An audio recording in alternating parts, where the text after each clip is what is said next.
This is the scene at Black Knight Games on a Tuesday night. A bustling crowd, all here to play tabletop, board, and card games. But in a world of technology where the entertainment industry is ruled by video games, what makes people want to embrace the world of cardboard cutouts and plastic miniatures? Mike Loudon, manager of Black Knight Games, explains why he thinks board games are making their mark. To give you an opportunity to sit at a table and actually interact with the people that you're playing games with. It gives you a chance to have something tactile in your hands.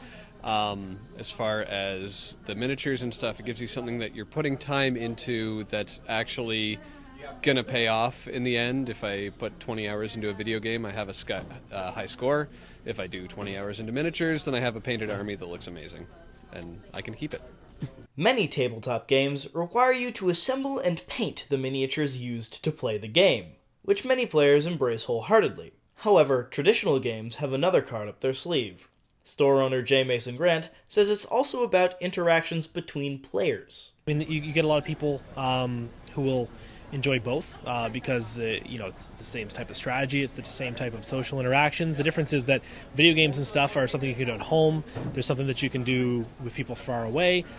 Board games and tabletop games are something that you do with people that you're directly sitting with, right? So it's a good way of getting involved socially and doing stuff with people in the same room.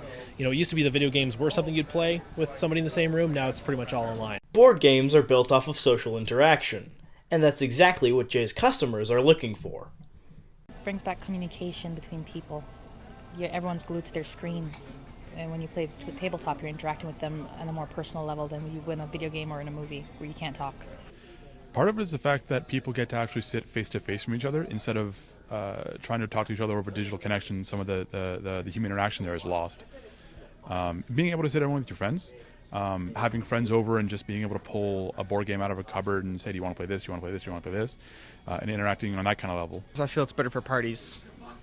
It's a lot harder to transport like an Xbox around where you can just grab like a board game or two, head down to your buddy's place, and start playing a board game. Themes for games can vary from historical to fantasy to science fiction and anything in between. But when it comes to games, everyone has their favorites. Sitting at a cottage this weekend playing Sheriff of Nottingham with my wife and another couple, and just like putting in stupid accent rules so you couldn't actually talk to people unless you're putting on a terrible fake accent. I like to make these like super complex plans and like watching them go into play, and just watching it like wreak havoc, or like in Democracy when you make these whole plans to stab your friends in the back and it works and you're like, yes! I've made some of my best friends playing War Machine and Infinity here at the store.